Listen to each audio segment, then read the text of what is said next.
Bonjour peuple de Dieu. Voici une fois de plus une nouvelle tranche de l'émission sur réalité spirituelle. Dans cette émission appelée réalité spirituelle, comme vous le savez, nous décrivons des réalités spirituelles pour les démontrer et pour les confronter par rapport à la Bible. Parce que nous avions dit que l'unique façon de dissiper les mensonges, c'est de confronter les mensonges à la vérité. Donc si vous ne confrontez pas les mensonges à la vérité, vous n'aurez pas de lumière. Donc il faudrait donner cette possibilité-là aux gens de faire la différence entre le vrai et le faux. L'avant-dernière émission que nous avions eue sur les secrets des sciences occultes dévoilés, nous avions reçu des appels même de musulmans, même des gens qui sont dans des pays arabes, pour être bref, qui ont même partagé cette vidéo. Le travail que nous faisons est grand et énorme, parce que nous ne limitons pas seulement à une ville comme Dallas, mais à partir de Dallas, nous atteignons le monde. C'est une façon d'évangéliser les gens. Chaque personne a sa mission. Chaque personne a sa mission. Lorsque Goliath était en train d'offenser le Dieu du ciel, il y avait de plus braves que David. Mais ils avaient aussi tenté, on les avait brisé les côtes. Mais quand David était venu, parce qu'il avait un mandat, il avait attaqué Goliath avec les 5 pierres. Bien étant qu'il avait utilisé juste une seule pierre, mais il avait besoin de 5 pierres, parce que nous avons Goliath, c'est l'image de Satan, et les 5 pierres, c'est l'image des 5 ministères. Ce n'est que par les 5 ministères qu'on met le diable à terre. Avant les 5 ministères en Israël, on ne chassait pas les démons, on ne délivrait pas des gens. Voilà pourquoi il était demandé que si quelqu'un a la sorcellerie, qu'on puisse les tuer. Et lorsque David jouait la harpe, les démons qui étaient dans Saoul allaient et revenaient. Malheureusement, j'avais entendu d'autres pasteurs dire que le nom des 5 pierres que David avait pris, ce sont les 5 lettres du nom Jésus. Mais si nous allons en hébreu, le mot Jésus ne prend pas 5 lettres. Ce sont ces choses-là qu'on fait gober aux gens lorsqu'on ne comprend pas les réalités spirituelles. Ça n'a rien à voir avec les 5 lettres du nom qui compose le nom de Jésus, parce que dans d'autres langues, le nom de Jésus ne prend pas 5 lettres. Mais ça a plutôt à voir avec les 5 ministères. C'est à partir des 5 ministères que Dieu a mis à terre les diables. Donc, sur la réalité spirituelle, nous avons une autre vision. Cette vision, c'est de dévoiler les œuvres du diable. Ce que nous faisons, ce sont des grands risques. Vous pouvez aller sur YouTube, vous allez voir des témoignages des gens qui étaient dans la magie, des témoignages des pasteurs qui combattent les sorciers. Mais cherchez des pasteurs qui combattent des magiciens. Non. Ils peuvent témoigner ce qu'il a vécu. Mais combattre les enseignements occultes, secrets, le dévoiler, il faudrait avoir un mandat. Si vous n'avez pas un mandat, il y a plusieurs démons élémentaux qui sont mis en mouvement, qui peuvent faire descendre des foudres sur vous et mourir. Voilà pourquoi beaucoup de pasteurs, courageux qu'ils puissent être, ils osent attaquer les sorciers, parce que les sorciers, c'est un niveau bas du triangle. Mais ils ne vont pas attaquer même des cris d'éloge, parce qu'ils n'ont pas ces mandats-là. Quand on a un mandat, on peut affronter les diables. Joseph, Pharaon lui avait donné sa bague, son collier. Je bénis d'abord l'apôtre Teddy qui m'avait encore rappelé sur ça. Lui avait donné sa bague et son collier. Mais Joseph avait pris ça, il avait mis ça. Si c'était vous, si c'était d'autres pasteurs, il avait dit, ça je ne touche pas. Mais Joseph avait pris ça, il avait mis ça. Daniel était devenu, le boulot qu'on lui avait donné de faire, c'était devenir le maître de tous les magiciens et des straps en Babylone. Si c'était vous, même si on doit vous payer $200 par heure, vous allez dire, non, non, non. Ça, ce n'est pas mon boulot. Donc, il y a des vaillants, il y a des guerriers. C'est un combat. Il y a de ceux-là qui sont dans les champs de bataille, qui sont même au front. Il y a de ceux-là qui sont en arrière. Nous n'avons pas les mêmes combats, nous n'avons pas les mêmes mandats. Si je vous parle aujourd'hui, je suis libre, je vous parle, je ne crée aucune force parce que j'ai un mandat. J'ai un mandat de les faire. En ce qui concerne la spiritualité, vous pouvez dormir avec une personne sur le même lit.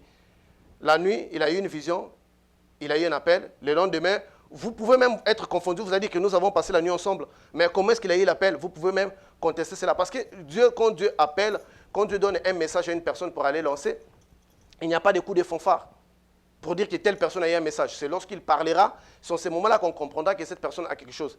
Moi aussi, ça a commencé comme ça.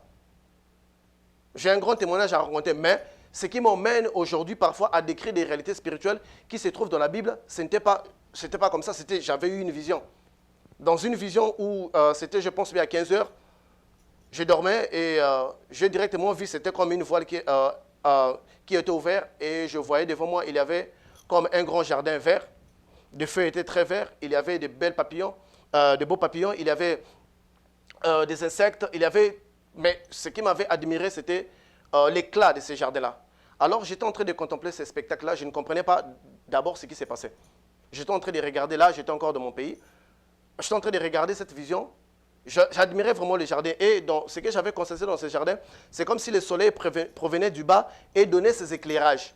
Pourquoi je vous l'explique? C'est parce que ça fait partie des expériences spirituelles. Cela se trouve déjà dans mon livre, mon expérience spirituelle avec la connaissance divine.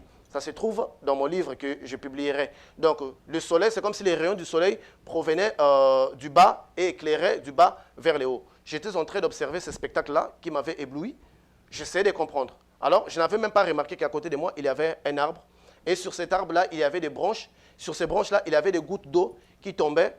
Et là où des gouttes d'eau tombaient, c'était comme du sable blanc. Mais sur ce sable-là, il y avait des pièces d'or placées sur ce sable-là. Alors, quand je contemplais ces spectacles-là, je vis un homme à côté de moi qui était debout. Mais cet homme, il était là, il ne disait rien. Il me regardait juste. Lorsque je l'ai vu, j'ai compris directement qu'il s'agit d'un message divin. Alors, de moi-même, je suis allé, j'ai pris mes deux mains, j'ai pris une gorgée, deuxième, troisième, les branches de l'arbre se sont écartées et j'ai pris quelques pièces d'or qui étaient dans l'eau. Alors, c'est ces moments-là qu'on m'a dit que va, parle. C'était en 2014. Mais je me suis mis à parler en 2018. Donc, j'ai attendu 4 ans pour la confirmation de cela. Lorsque cet événement s'est produit, je ne comprenais pas en quoi est-ce que cette vision ou cette expérience était liée à ma vie. Lorsque j'ai ouvert la Bible, je pense bien après 3-4 jours, je voyais, c'est comme si les écrits avaient eu un autre sens. Je commençais à comprendre des choses que je ne comprenais pas au début. C'est normal. Le livre de Daniel dit scelle certaines vérités jusqu'au temps de la fin. Si nous sommes au temps de la fin, ça veut dire qu'il y a un grand nombre de gens à qui Dieu a donné cette possibilité-là de dévoiler, de donner des messages qui ont été scellés, qui sont aujourd'hui décellés. Alors, pour ne pas perdre du temps, nous allons passer à notre message d'aujourd'hui. Nous allons parler de l'origine biblique du deuxième monde. Est-ce que la Bible reconnaît-elle le deuxième monde? Est-ce que des choses concernant le deuxième monde se trouvent dans la Bible? Ma réponse sera oui. Nous l'avons lu pendant des siècles. L'Église l'a lu pendant des siècles. Je ne condamne pas l'Église parce que ces écrits-là ont été voilés. Aujourd'hui, Dieu a suscité plusieurs personnes comme moi. D'autres sont encore dans l'ombre, qui vont aussi faire une partie. Comme nous connaissons partie, je suis en train de faire ma partie. Alors, lorsque nous voyons dans les écrits, aujourd'hui, nous allons plus nous focaliser sur la Bible pour démontrer le monde, le deuxième monde dans la Bible. Pourquoi nous insistons sur le deuxième monde? Parce que le deuxième monde, nous avions dit que c'est un monde qui nous influence directement. Nous avons des échanges avec le deuxième monde. Nous consommons des choses qui proviennent du deuxième monde. Nous l'avions dit. Nous allons aussi voir dans la Bible, est-ce que si c'est le cas? Lorsque nous voulons parler de la création, nous allons prendre le livre de Genèse 1. Nous allons décrire la Bible dans un volet très spirituel, différemment de ce qu'on a l'habitude de faire à l'église. Alors, lorsque nous prenons la Bible dans le livre de Genèse 1, la Bible nous dit, au commencement, Dieu créa le ciel et la terre. Écoutez, la Bible dit, au commencement, Dieu créa le ciel et la terre. Le ciel dont la Bible nous parle ici, ce n'est pas le ciel. C'est le ciel. Parce que le ciel fut créé le deuxième jour. La Bible dit, les eaux qui étaient en haut se réunirent en un seul lieu, formèrent le ciel. Ça, c'était le deuxième jour. D'autres parties d'eau se réunirent en bas, formèrent ce que nous appelons la terre. Ça, ce fut le deuxième jour. Alors, le ciel dont la Bible nous parle ici, ce sont des sphères spirituelles habitables par des êtres physiques ou spirituels. Ces sphères sont spirituelles ou spirito-matérielles. Donc, constituées d'une partie du matériel et constituées d'une partie du physique, de l'esprit. Donc, quand je dis habitable par des êtres physiques ou spirituels, parce que vous connaissez les cas, Enoch avait été enlevé avec son corps. Jésus avec son corps. Élie avec son corps, tant d'autres. Donc, avec votre corps physique, vous pouvez aussi habiter dans ces sphères-là. Voilà pourquoi nous parlons de certaines sphères sont spirituelles, matérielles, et d'autres sphères sont spirituelles. Donc, il y a des accès, il y a le physique et il y a l'esprit. Nous avons dit le ciel, ici, ce n'est pas le ciel, parce que ici, les cieux, ce sont des différentes sphères d'existence qui ont été créées avant de créer l'homme adamique. Ces sphères ont déjà été créées, et dans ces sphères-là, il y avait déjà ceux-là que nous appelons les fils de Dieu. Ne pas confondre avec le Fils unique Jésus qui provient directement du Père, mais dans plusieurs cas, la Bible nous parle des fils de Dieu. Lorsque nous voyons dans les livres de Job, on nous parle de fils de Dieu qui étaient en réunion et le malin était venu, ça c'est dans Job 1. Et on nous parle dans Job 37, 8, que le Fils de Dieu a acclamé. Quand on parle des fils de Dieu, c'est différent de l'armée céleste. L'armée céleste, ce sont les anges. Le Fils de Dieu, ce sont ceux-là qui habitent des plans supérieurs. Ce sont de ceux-là que la Bible va dire qu'ils étaient venus coucher avec les filles des hommes à l'époque de Noé. Ce ne sont pas les anges. Les anges sont asexués. Ce ne sont pas les anges qui étaient venus coucher avec les fils des hommes, mais ce sont les fils de Dieu qui étaient venus coucher avec le fils des hommes. Donc, si nous voyons dans la Bible, pour juste situer les différentes sphères habitables par les êtres humains ou par les êtres ayant un corps spirituel ou matériel, nous pouvons les voir rapidement dans le livre de Genèse 5. Genèse 5, 13 nous dit « Et toutes les créatures qui sont dans les ciels, sur la terre, sous la terre, sur la mer. » Vous voyez? Donc, la Bible nous décrit des créatures qui sont sous la terre. Personne ne peut marcher sous la terre.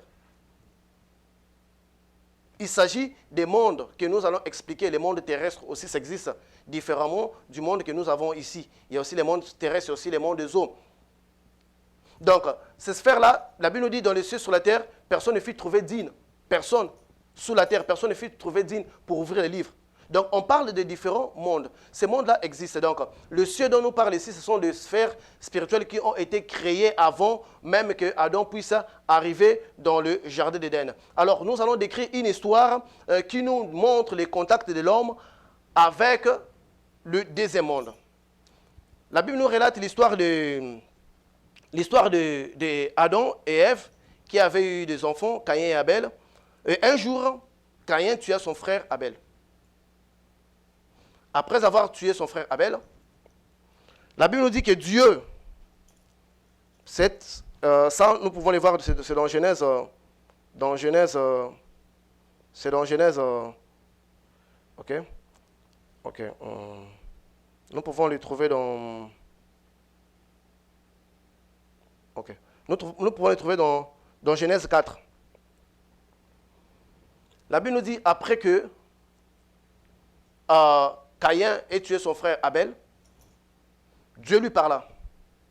Dieu lui posa la question, où est ton frère? Il répondit impoliment à Dieu. Parce qu'à cette époque-là, Dieu se manifestait dans sa nature que nous appelons la nature homme. Donc, il était difficile à l'homme de trembler devant Dieu. Parce que la nature esprit, c'est cette nature-là qui nous amène à l'adoration. Mais Dieu contactait Adam et Ève dans la nature homme pour ne pas les effrayer. Alors, à ce moment-là, Caïn pouvait parler avec Dieu sans avoir cette peur que nous avons de Dieu par rapport à ce qu'il a fait, par rapport à sa manifestation spirituelle. Alors, lorsque Dieu posa la question à Caïn, Caïn dit qu'il ne savait pas là où était son frère. Alors, écoutez cette conversation-là entre Caïn et Abel. Dieu dit, qu'as-tu fait? La voix du son de ton frère crie de la terre jusqu'à moi. Ok?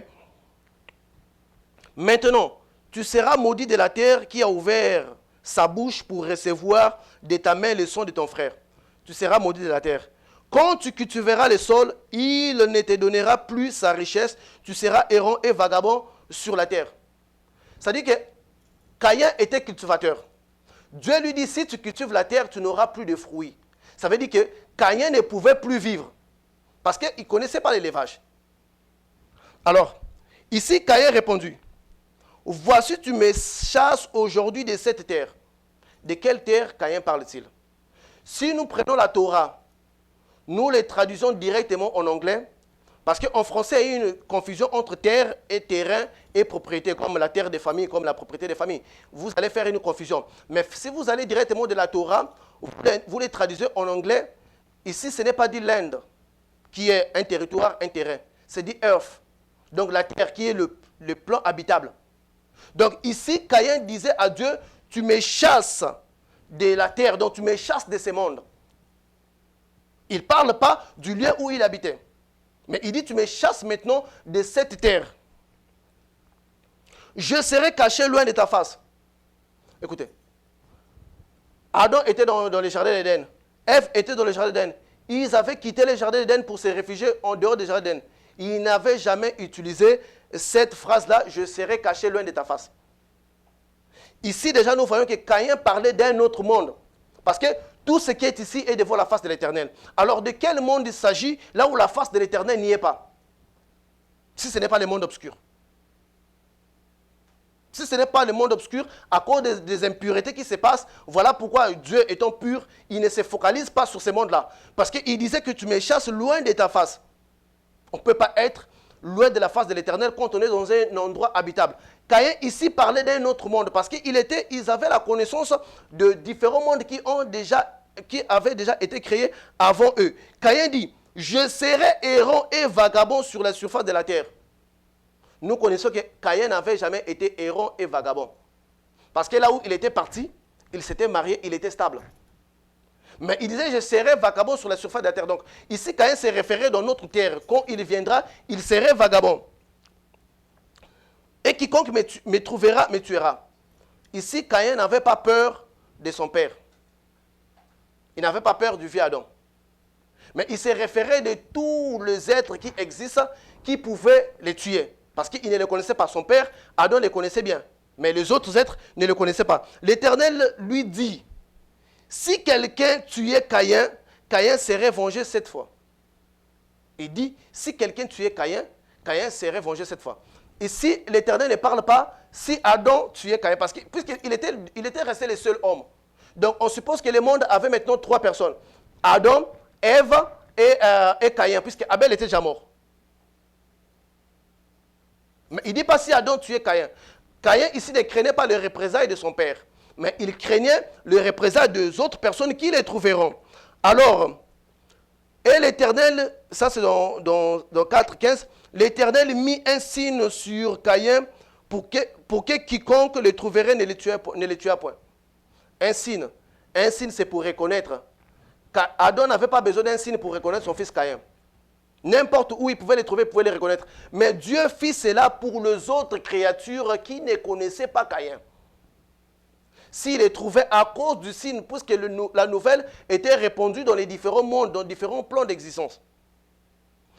Alors, puis Caïn s'éloigna de la face, dans 4,6, nous dit, Caïn s'éloigna de la face de l'Éternel. On ne s'éloigne pas de la face de l'Éternel. Le seul endroit où la Bible nous dit qu'ils sont loin de la face de l'Éternel, c'est dans les mondes obscurs.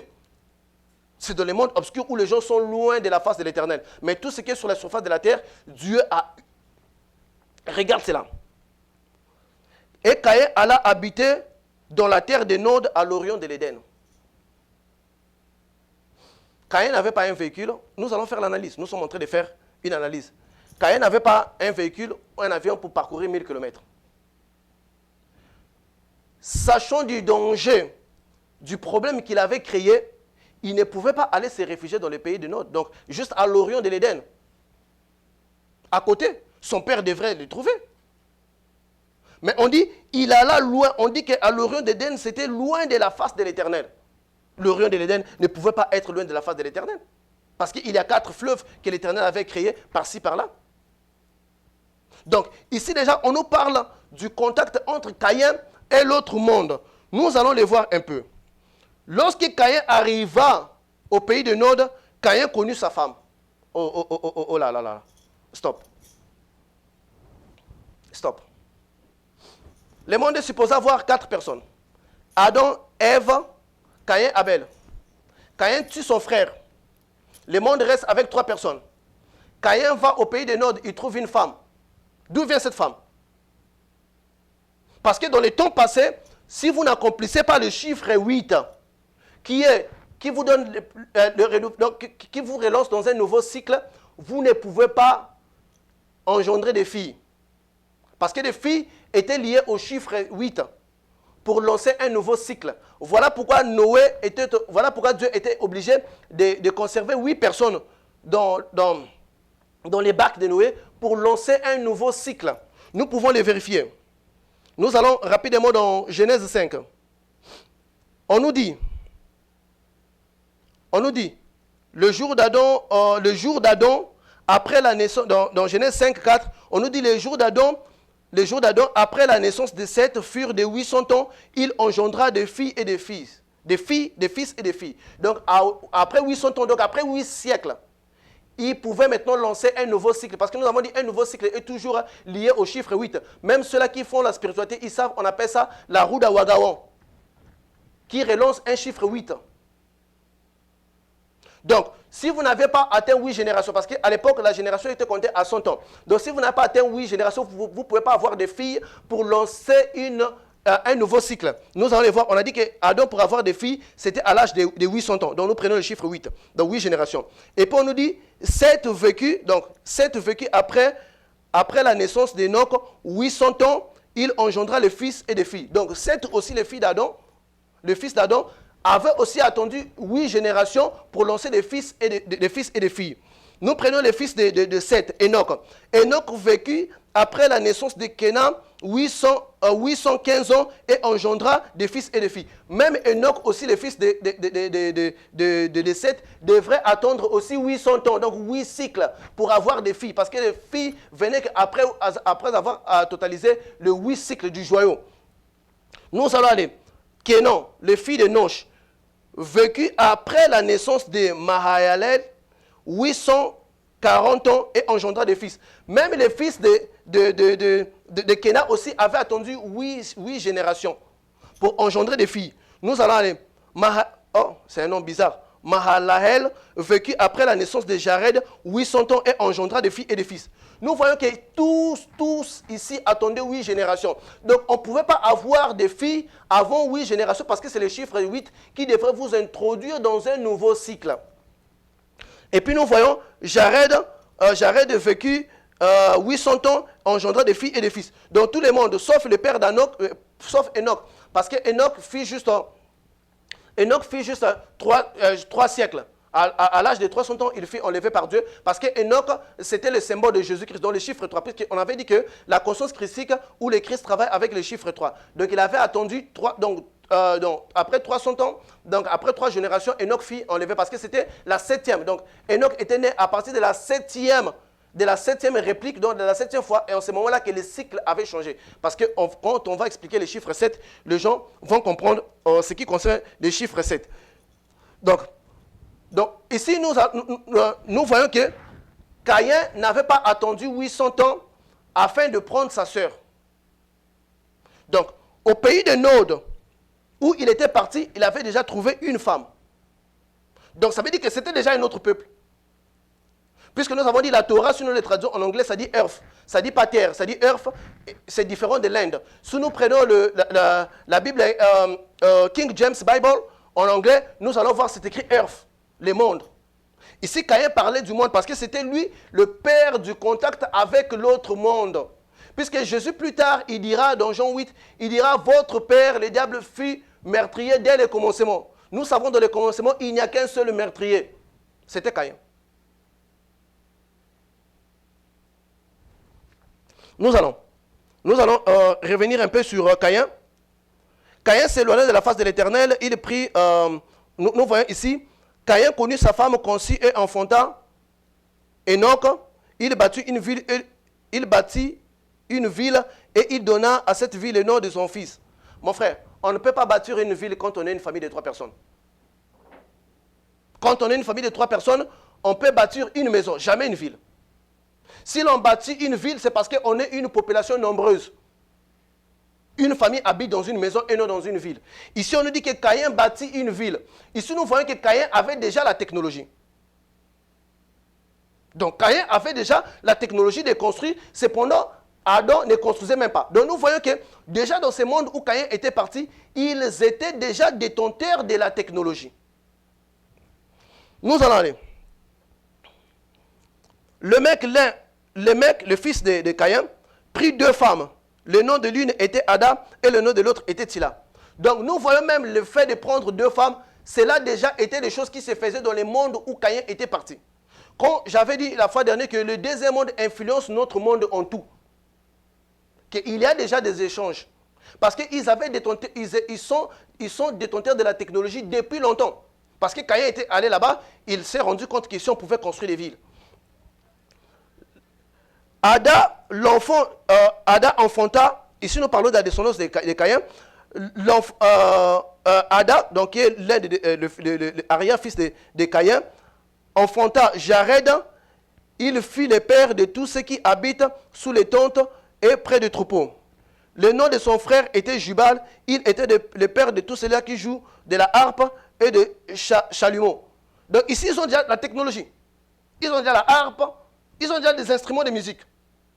Or, lorsque nous voyons dans notre monde, les instruments de musique ont été, certains sont même en train d'être développés que maintenant. Mais dans ce monde, ils avaient déjà toute la technologie. Tila, de son côté, nous sommes toujours dans Genèse 4, de son côté, enfanta Tubal Caïn, qui forgeait les instruments de rein et de fer. Donc nous voyons qu'ils sont détenteurs déjà de la technologie. Et nous voyons ici au verset 23, au verset 23, on dit, le mec dit à ses femmes, Ada, j'ai tué un homme pour ma blessure et un jeune mort pour ma blessure. Okay. Ici, nous voyons même la descendance de Caïn était perpétuée dans le crime. Nous avions dit, dernièrement, que le deuxième monde était dirigé par Kalia. Kalia, on avait dit qu'il se manifeste en forme d'un puissant serpent qui a 16 têtes, qui a une couronne de lumière sur chacune de ses têtes. Nous voyons déjà que c'est la forme de serpent. Nous avons dit, les différents dirigeants des 5 zones qui se trouvent dans les mondes occultes des eaux, dont nous avons cité la Lémurie, l'Atlantis, etc., etc. Nous avons cité dans l'autre émission, nous avons dit que eux aussi ce sont des puissants serpents, mais ils ont 4 mains. Si nous allons dans les différents dirigeants des régions que nous appelons des Pritas sont des longs puissants serpents aussi qui ont une lumière. Donc on baptise ces royaumes-là le royaume du serpent. Le royaume du serpent, Caïn était allé dans le royaume du serpent pour commencer sa descendance et non, il avait pris sa soeur parce que Adam avait eu que des filles après 800 ans. Nous avons le changement de cycle ou les relancements d'un nouveau cycle obéit au chiffre 8. Donc Caïn n'avait pas attendu sa sœur. Caïn était allé déjà dans un pays où il y avait déjà de la technologie. Et exactement les habitants du deuxième monde, quand ils viennent ici, ce sont des errants. Ils ne peuvent pas rester 24 heures.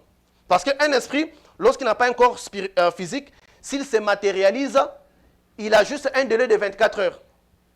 Après 24 heures, son énergie doit se dissiper. À moins qu'il soit passé par la naissance d'une femme, par l'eau et le sang, c'est en ces moments-là que la personne peut rester stable. Mais si c'est matérialisé, voilà pourquoi vous voyez même les anges dans la Bible, ils apparaissent et ils disparaissent. Ils apparaissent, ils disparaissent. Jacob avait pris en otage un ange qui lui suppliait de le laisser s'en aller. Pourquoi l'ange lui suppliait? Parce que l'ange devrait épuiser son délai dans le corps physique qu'il avait pris. Dans la spiritualité, il y a les règles. Lorsque l'on connaît ces règles-là, on peut mieux interpréter la Bible ou n'importe quel livre. Ce que Caïn avait fait, ce n'est pas étonnant. Parce que la Bible nous dit que même le fils de l'homme, le fils de Dieu, à l'époque de Noé, était descendu prendre le fils des hommes. Donc Caïn n'est pas le seul à le faire. Même ceux qui habitent au ciel, ils avaient aussi fait la même chose avec les filles des hommes. Parce que la Bible nous parle de tous les cieux, mais la Bible décrit en profondeur la création de la terre et du deuxième monde. De la terre et du deuxième monde. Donc, Caïn, dans ce pays-là où il était, comme nous avons dit que c'est le royaume du serpent, Jésus dira, la race des vipères. Qui vous a pris de fuir la colère de Dieu? De qui Jésus parlait-il? Jésus parlait de ces mélanges-là. Entre l'homme et les esprits provenant d'un autre monde. C'était qu'ils appelaient la race des vipères. C'est cela que Jésus appellera le fils de perdition. Il dit, tous ceux que tu m'as donnés sont venus à moi, Père, sauf le fils de perdition. Les fils de perdition sont ceux-là qui confrontent, sont ceux-là qui viennent et cohabitent avec les hommes. Parce que nous et les esprits, nous avons la même garniture chromosomique. Nous sommes compatibles. Donc vous pouvez prendre un esprit, vous pouvez engendrer avec lui un enfant, soit physique ou spirituel.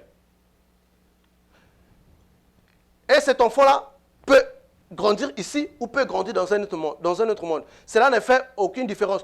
Nous savons que Jésus est venu de l'union de l'esprit et de la femme. Il était physique? Oui, vrai ou faux? Or, Krishna, sa mère était tombée enceinte dans les montagnes d'Himalaya avec un esprit. Krishna n'avait-il pas vécu ici parmi nous?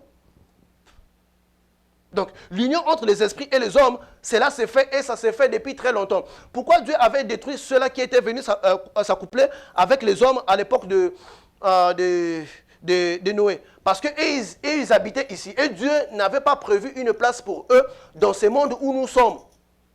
Caïn était allé vivre là-bas. Il avait fait toute sa vie là-bas. Il était resté là-bas et toute sa descendance était restée là-bas. Et nous voyons que Caïn n'obéissait pas au chiffre que nous disons, le chiffre 8 pour se reproduire, pour donner des filles dès au début, parce que son rythme était autre. Donc, le deuxième monde que nous disons, c'est un monde qui nous donne de la technologie, parce qu'ils ont commencé la technologie avant nous. Parce que si nous voyons la façon dont la technologie se développe dans ce monde, c'est trop curieux. On se pose la question, mais quand est-ce qu'ils ont fait les essais? Parce que, par exemple, la personne qui a créé l'ampoule, il avait fait 10 000 essais, il avait échoué 10 000 fois, juste pour stabiliser l'ampoule. Ça, c'est un être humain travaillant dans les conditions normales de l'intellect humain. Donc, il avait fait 10 000 essais. Donc, il avait échoué 10 000 fois pour faire l'ampoule. Mais quelque chose de plus complexe comme le téléphone, comme l'ordinateur, combien d'essais qu'ils ont fait? Et où ils font ces essais-là? Quand vous êtes ici aux États-Unis, on va vous dire qu'on a fait ça en Chine. Vous allez là-bas en Chine, on va vous dire qu'on a fait ça aux États-Unis. Vous allez aller aux États-Unis travailler dans un endroit où on est supposé faire ces choses-là. Vous allez voir, on vous donne juste de monter, de faire juste les montages. Non, montez ça, prenez l'écran, montez cela. On doit se poser des questions. Ils sont détenteurs de la technologie avant nous. Avant nous. Parce qu'ils habitaient ici avant nous. Donc Caïn était allé lier l'alliance, lui et le deuxième monde. Il n'avait pas pris sa sœur. Ok? Alors, nous allons prendre la première personne qui était partie dans le monde où Caïn était allé trouver les filles des hommes. Parce que Caïn avait trouvé une personne qui était compatible à lui. Parce qu'il trouva une femme. Donc c'était un être qui lui était semblable. Comment dans les royaumes des serpents, ces êtres-là ont été retrouvés qui nous ressemblent comme à nous les hommes? Je vous avais dit dernière fois, des sirènes viennent ici, ils entrent, ils parlent, ils mangent avec nous. Nous pensons que c'est un voisin qui vient d'un autre pays, qui habite à côté de nous. Nous pensons parfois que c'est un étranger qui vient d'un pays lointain, qui est venu s'installer dans notre pays juste pour faire un business. Toutes les personnes n'ont pas forcément une adresse physique ici dans le monde. Parce que le livre de l'Apocalypse nous parle de trois bêtes. Une bête qui monte des eaux, la bête qui monte de la terre qui a deux cornes. Les deux cornes, c'est le pouvoir politique et le pouvoir religieux. Lorsque nous allons prendre l'Apocalypse en profondeur, nous allons l'expliquer. Et l'Apocalypse nous parle de la bête, du dragon qui vient du ciel, qui fut précipité vers la terre. Donc, nous voyons que le pouvoir de l'eau ou du deuxième monde nous influence. Parce que le deuxième monde, il faudrait d'abord comprendre que Dieu, la façon dont Dieu a fait l'homme, même l'homme que nous sommes, nous habitons dans les eaux. Vous avez entendu? L'homme que nous sommes, nous habitons aussi dans les eaux. Je vais les démontrer. La Bible nous dit que Dieu sépara les eaux d'en haut et les eaux d'en bas. Les eaux d'en bas, c'est ce que nous appelons la terre. Les eaux d'en haut, c'est ce que nous appelons le ciel. Donc, on est entre les eaux. Voilà pourquoi, dans tout ce que nous avons, dans le corps humain, nous avons de l'eau. Tout ce qui existe, qui respire, arbre, comme animal, comme tout être humain, a de l'eau en lui. Donc, même nous aussi, nous vivons dans l'eau. Nous vivons entre les eaux. Les eaux d'en haut, qui est le ciel, et les eaux d'en bas, qui est la terre. Donc nous avons la facilité, nous avons une certaine compatibilité de faire les échanges. Même lorsque nous parlons du deuxième monde, il ne faut pas croire que c'est dans l'eau, vous nagez, non. L'eau, c'est juste le portail. Mais quand vous allez là-bas, ce n'est plus l'eau. C'est comme je vous expliquais. Même nous aussi, on est sous l'eau. Parce que notre ciel, c'est l'eau. Mais si vous passez notre ciel, vous allez trouver des créatures. Jusqu'à aujourd'hui, le monde marin n'a jamais été exploré à 100%. Le monde marin n'a jamais été exploré à 100%. Même jusqu'à aujourd'hui, nous avons la difficulté de calculer tous les poissons que nous avons. Donc, Dieu a fait ce monde ainsi. Donc, Caïn aussi avait traversé juste l'autre rideau pour aller dans l'autre côté où il avait trouvé. Donc, la femme de Caïn, c'était les gens de l'autre monde que Jésus appellera plus tard la descendance, la race des serpents. Jésus dira que votre père fut meurtrier dès le début. L'unique meurtrier que nous savons, c'est Caïn. Donc, quand Jésus disait cela, il s'est référé parce qu'il dit, qui vous a pris à fuir la colère de Dieu? Qui avait fui la colère de Dieu, n'est-ce pas Caïn? Donc, chaque chose que Jésus a dit dans la Bible a un sens. Mais pour avoir ce sens-là, il faudrait d'abord connaître les dimensions, les différentes dimensions. On ne peut pas connaître les positifs si on ne connaît pas les négatifs. On ne peut pas connaître la vie si on ne connaît pas la mort. Voilà pourquoi, même dans les jardins d'Éden, la mort existait, oui, mais ça n'existait pas pour l'être humain. La mort dans les jardins d'Éden existait, mais ça n'existait pas pour l'être humain. Je vais vous donner un exemple. Un arbre vit. Si un mouton vient, mange un arbre, ça veut dire que l'arbre meurt. L'arbre aussi a une vie. Dans les poissons, dans l'eau, les petits poissons sont mangés par les gros poissons. Donc, quand Dieu avait dit que le jour où vous mangerez ces fruits, vous allez mourir, ce n'était pas un langage codé pour Adam, ni pour Ève. Ils savaient ce spectacle-là qui s'est passé déjà parmi eux, les animaux, parce que je vous dis, même une herbe vit à la vie. Si un mouton ou un animal herbivore mange, l'herbe meurt. Les poissons dans l'eau ne sont pas herbivores. Combien de temps d'herbe que la baleine doit se nourrir pour rassasier sa faim? Ce spectacle-là n'était pas nouveau. Alors, nous allons décrire la première génération qui était partie cohabiter avec le royaume des serpents. Nous allons prendre le livre toujours de Genèse. Pourquoi? Parce que le livre de Genèse est lu depuis longtemps, mais tellement ce sont des choses qui ont été voilées, les gens l'ont pris comme étant une lecture. Nous sommes aujourd'hui en train de faire une précision.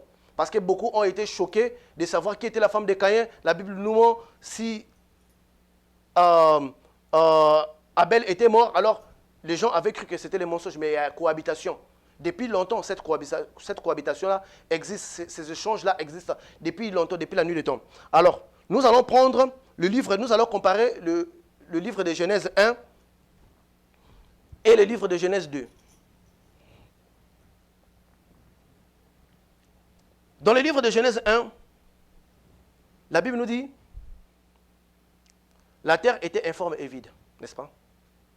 Dieu commença sa création dans le livre de Genèse. Vous pouvez lire tous les livres de Genèse. Les premiers jours, il appela la lumière, parce que la lumière du premier jour, Dieu ne l'avait pas créée, il avait appelé la lumière. Parce que la lumière du premier jour était créée dans Proverbe 8, 22. Le premier jour de la création, ici sur terre, Dieu avait dit que la lumière soit, c'est appelé. C'est différent, appelé et créé. On ne dit pas que Dieu avait créé, mais il avait appelé. Ok? Dieu créa la terre, Dieu créa les arbres, Dieu créa les animaux, Dieu créa tout ce qu'il pouvait créer. Ok? Ça, c'est dans Genèse 1. Et le 6e jour, après que Dieu ait créé toutes choses, le 6e jour, Dieu créa l'homme et la femme. Les deux ensemble, paf! Dieu se reposa le 7e jour. Je répète bien. Le 6e jour, Dieu créa l'homme et la femme ensemble. Il se reposa, il leur dit, multipliez-vous. Il leur donne déjà la permission de se multiplier. La puissance de Dieu, c'est dans ta parole, c'est dans sa parole.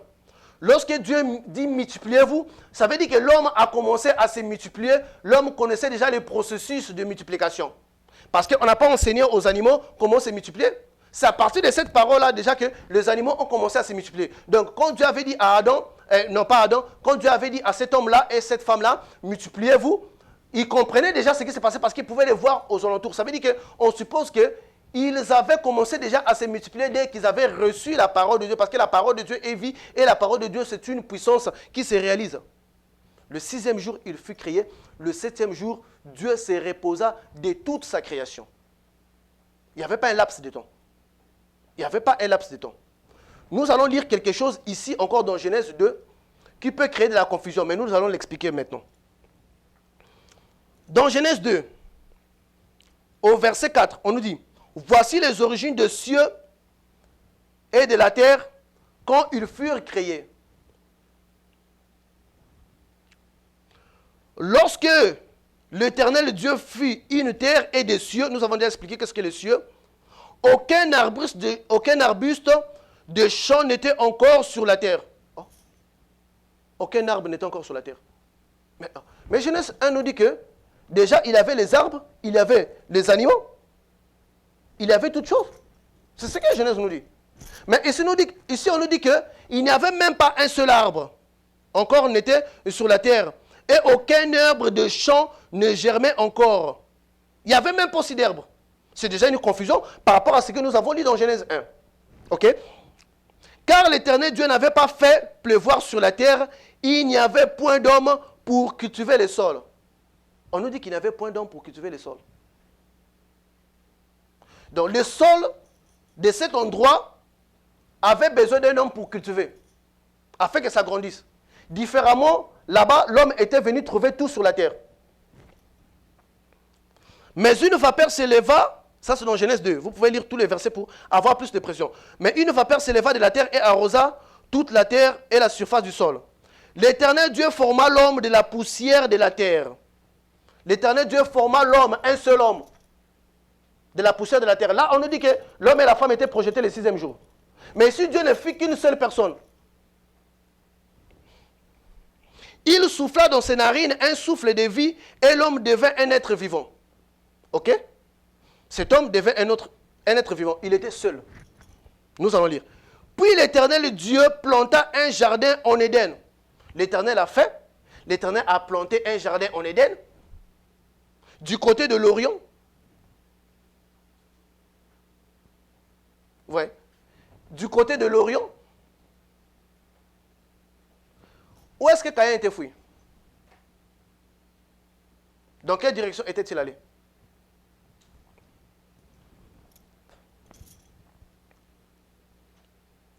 Il mit l'homme qu'il avait formé. Donc Dieu fait d'abord l'homme. Il a planté un jardin. Il prend cet homme-là, il le met tout seul dans le jardin. Ce n'est pas un jour. Ici, on nous parle d'une dimension différente des choses. Et cet homme-là, nous voyons qu'il est seul. Et puis, l'Éternel fit pousser du sol des arbres de toute espèce. Oh, mais non. Mais l'homme, là, quand il était arrivé, il y avait déjà des arbres, il y avait déjà des animaux. Ici, on a fait premièrement l'homme, et puis on a commencé à faire des arbres. C'est déjà une autre dimension. C'est différent déjà de la première dimension, parce que dans la première dimension, l'homme avait trouvé les animaux, il avait trouvé les arbres. Mais si l'homme est venu seul, c'est après que l'homme soit venu que Dieu a commencé à mettre des arbres. On dit bien, l'Éternel Dieu fit pousser du sol des arbres de toute espèce agréable, voire bon et à manger au milieu du jardin. Non. L'Éternel, de la poussière, l'Éternel, oui. De l'arbre, de la vie, ok. L'Éternel homme plaça l'homme dans les jardins, oui. Donc, si vous lisez dans tout ça, parce que nous n'allons pas perdre tout le temps à lire, nous pouvons prendre 18. L'Éternel dit, dans Genèse 2, 19, l'Éternel Dieu forma de la terre tous les animaux. Ici, nous voyons que les animaux furent créés après l'homme. Après cet homme. Et pendant tout ce temps-là, cet homme est seul. Il a créé les arbres, il a créé les animaux. Cet homme est seul. Il n'a pas un conjoint. Il n'a pas une conjointe. C'est déjà une autre dimension. Parce que cet homme-là était venu directement avec sa femme. Il avait tout trouvé sur la terre. Cet homme est venu tout seul. Dieu l'a fait. Dieu a fait le jardin d'Éden. Dieu l'a pris, l'a mis dans le jardin d'Éden. Dieu a commencé à créer les arbres. Dieu a fait les animaux. Ce n'était pas un jour. Cet homme s'est rendu compte qu'il était seul. C'est après que Dieu dit qu'il n'est pas bon que l'homme soit seul. Faisons-lui un être semblable.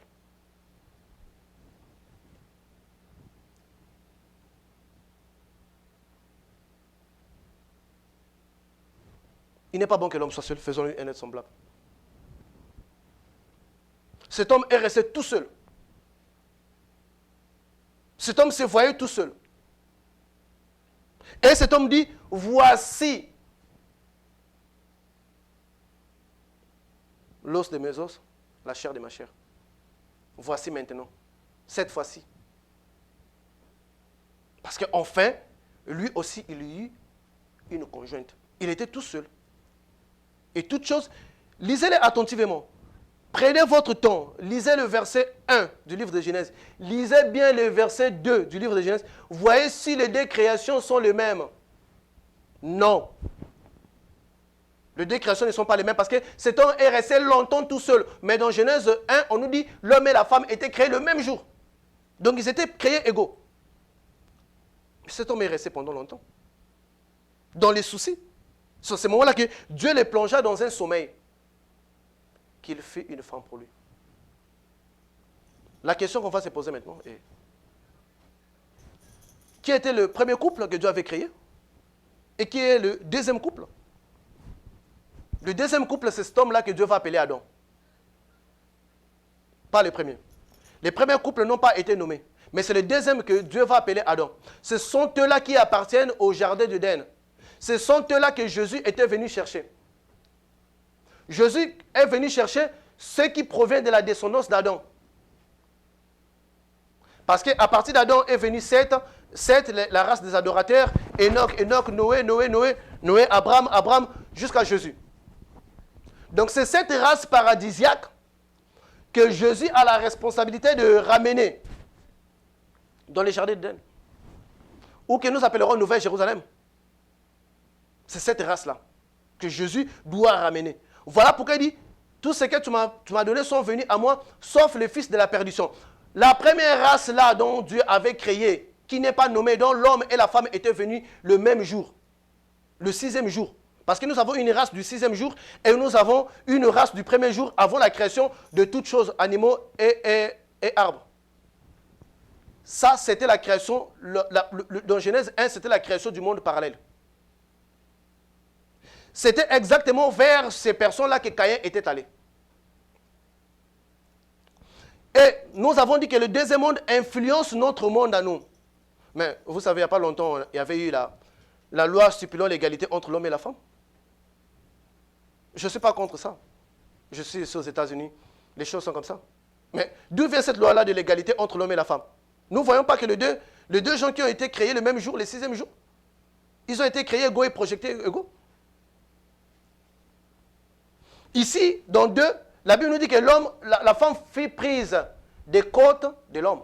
Mais là-bas, ils ont été projetés directement comme ça. Donc ici, dans le livre de Genèse, on se retrouve avec deux créations distinctes. Prenez votre Bible, prenez le temps de les lire. Lisez-le, relisez-le. Vous voyez, entre créer les arbres, parce que dans Genèse 1, il crée les arbres, les animaux et tout. Et enfin, il crée l'homme le 6e jour. Dans Genèse 2, il crée l'homme en premier, sans arbres, sans animaux. L'homme est venu tout seul dans un terrain désert. Il est resté tout seul dans le désert. Dieu a commencé à créer des animaux, des arbres, et il a planté un jardin pour lui. Il lui a déplacé, il lui a mis dans le jardin d'Éden. Et cet homme-là dans le jardin est resté seul longtemps parce que la Bible nous dit que cet homme-là comptait les animaux. Dieu lui avait emmené tous les animaux afin qu'il puisse leur donner, qu'il puisse leur nommer. Mon frère, combien de temps ça prendrait compter des animaux? Vous savez combien d'espèces d'animaux dans le monde? Il y a combien d'espèces d'animaux dans le monde? Il y a des milliards. Ça ne va pas vous prendre 24 heures. Ça lui a pris des temps, des décennies. Les nommer, y compris compter les animaux qui sont dans les eaux. Mais écoutez, Adam n'avait pas un scaphandre pour aller dans l'eau. Il s'est déplacé comment? Il n'avait pas un téléphone pour appeler Ève. Oh, tu es là, madame, tu es où? C'est comment là? Il n'avait pas un téléphone. Comment ils communiquaient quand ils étaient en distance? C'est là où nous allons venir de pouvoirs perdus de l'homme. Tous ces pouvoirs-là, l'homme, on en avait déjà dans le jardin. C'est ces pouvoirs-là que l'homme a perdu, que Lucifer essaie de négocier, de vendre. La Bible nous dit que Jésus-Christ était venu nous délivrer, nous racheter. Mais qu'est-ce que... Donc c'était une dette. De quelle dette il s'agissait que Lucifer nous avait pris en otage? N'est-ce pas la connaissance? Parce que le jour où vous mangerez, vos yeux s'ouvriront et vous serez comme de Dieu. Et nous voyons que le serpent qui était venu tromper Adam et Ève, c'était une prita. Ce n'était pas un serpent ordinaire. Nous avons dit que les habitants du deuxième monde, dont les portails se trouvent dans l'eau, le royaume est dirigé par des serpents. Ce sont eux qui voulaient ramener l'homme à cette dimension-là, d'être pareil comme la première création qui avait été créée. On peut faire un débat aujourd'hui. Nous voyons que la première création et la deuxième création, ce sont des créations parallèles. Rélisez votre Bible. Rélisez-le. Vous voyez l'homme créé le sixième jour après toute chose et l'homme créé le premier jour avant toute chose. Nous avons l'homme d'avant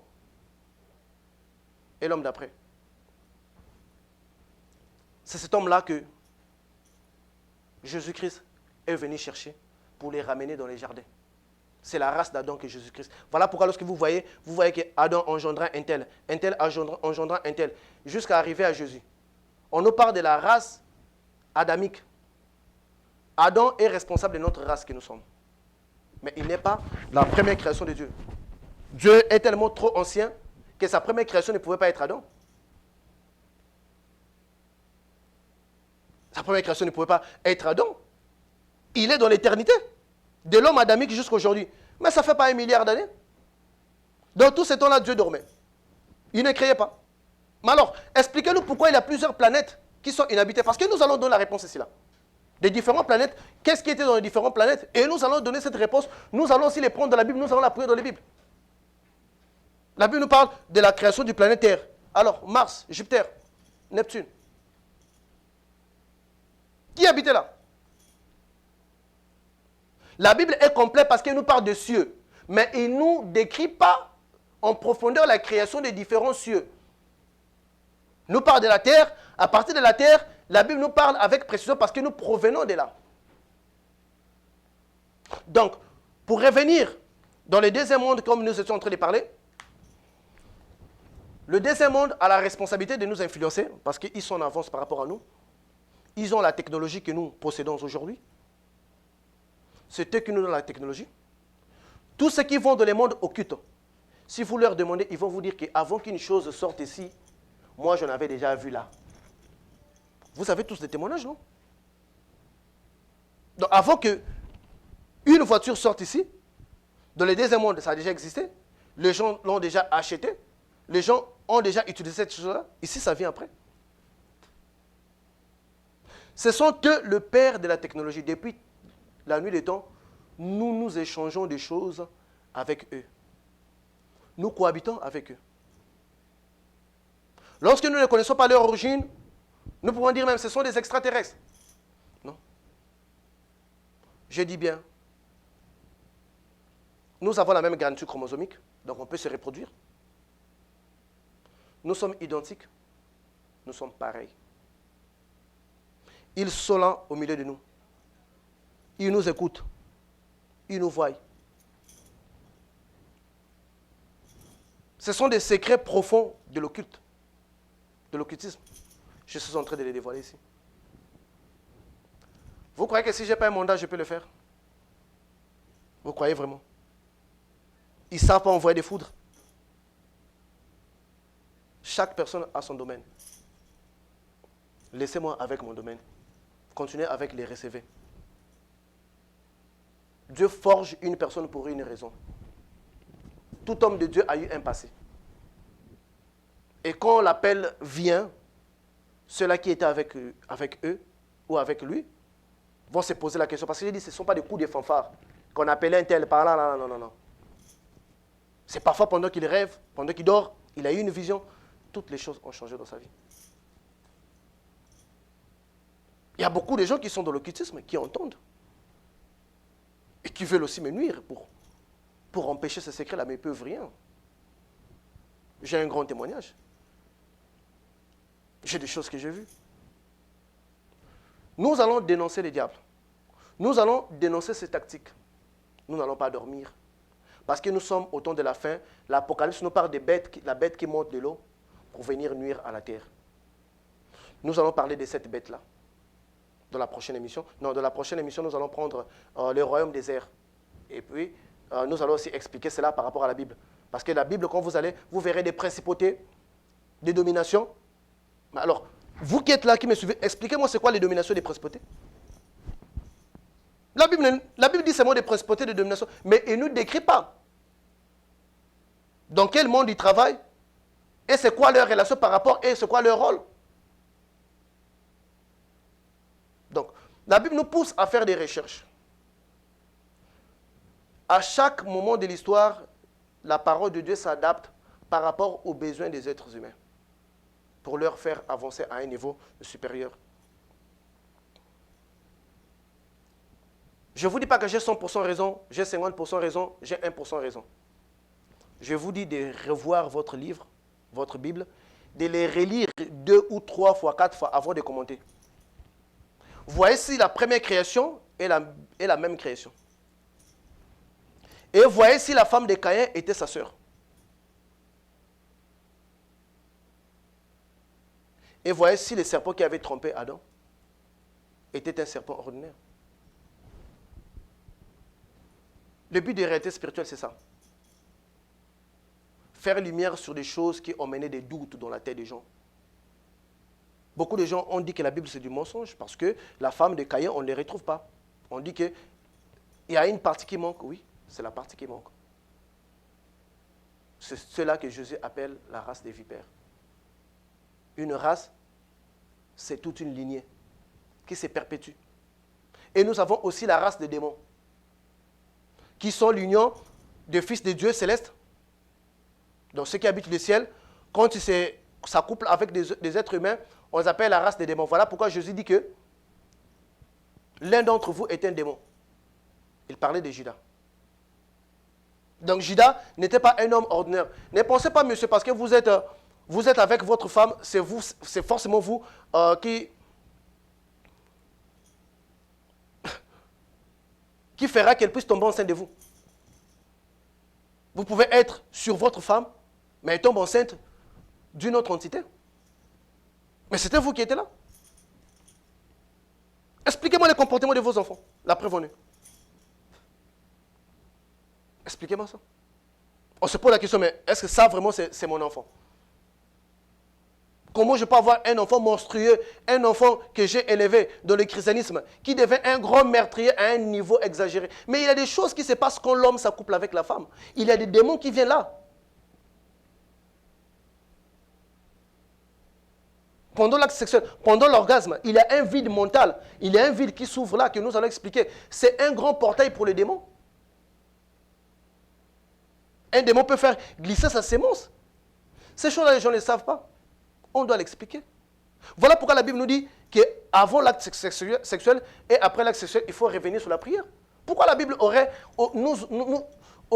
aurait-elle poussé les gens à revenir sur la prière après l'acte sexuel? Pourquoi? Est-ce que Dieu est contre vous, il ne veut pas que vous zigouillez, il ne veut pas ça? Non.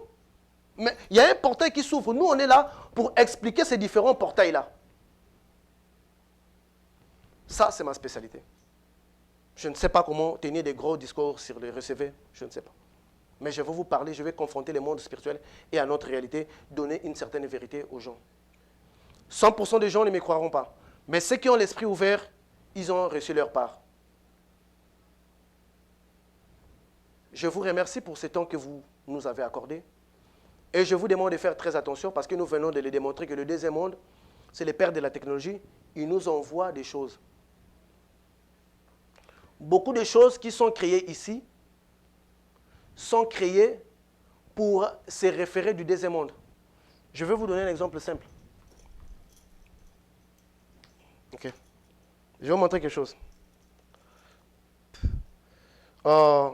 Si vous prenez par exemple votre téléphone, ok, vous allez là où il faudrait noter les numéros.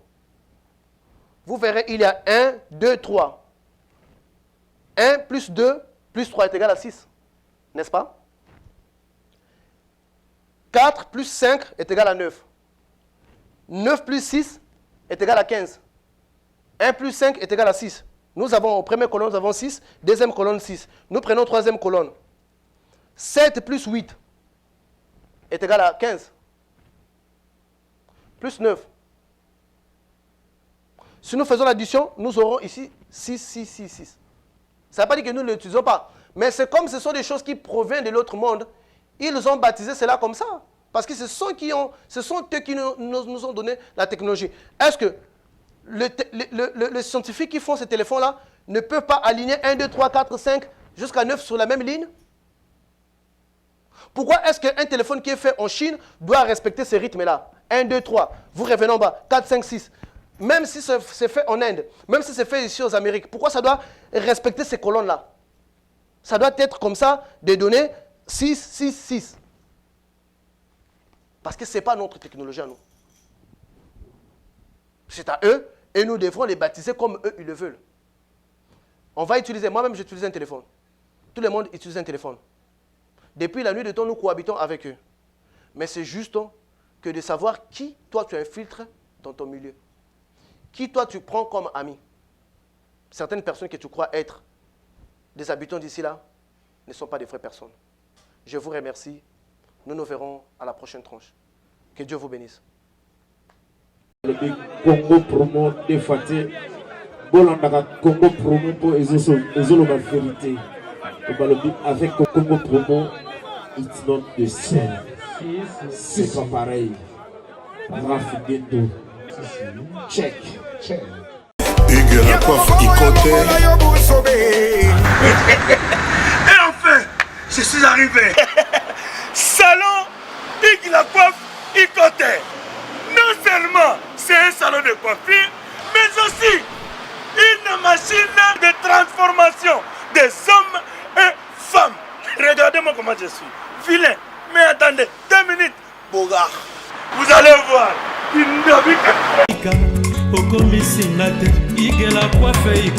Hugues la coiffe Ikote, votre salon de coiffure mixte afro-européen situé sur la Nationale 3 au 174 avenue Aristide Briand, les pavillons sous bois. Pour plus de précisions, veuillez nous contacter au 01 41 55 00 00 ou encore sur notre site huguelacoiffeikote.com. Nous sommes ouverts tous les jours de 8h à 20h, même les jours fériés. Hugues la coiffe Ikote, l'homme qui coiffe la ville. Hugues la coiffe Ikote, le salon de coiffure mixte afro-européenne de proximité. Au 174 avenue Aristide Briand, les pavillons sous bois sur la Nationale 3. Un seul numéro, 01 41 55 00 00. La beauté de votre chevelure chez votre frère. Hugues la coiffe Ikote, même père, même mère. Chikicha, chikicha, cha cha. La beauté peut tout changer. Salon Hugues la coiffe Ikote. Quelle beauté! Sexy pour les femmes, ndindindi pour les hommes. Descartes Construction et yeah!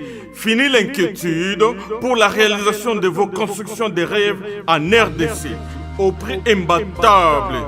Grâce à votre entreprise installée en RDC uniquement pour vous, spécialisée en construction, réfection, bâtiments, immeubles, vente de terrains, travaux publics, avec les ingénieurs architectes qualifiés au prix incroyable. L'escarte Construction est aussi spécialisée en luminosité des bâtiments et éclairage public, installation des systèmes d'alerte, intrusion pour des maisons et véhicules et tous d'autres services.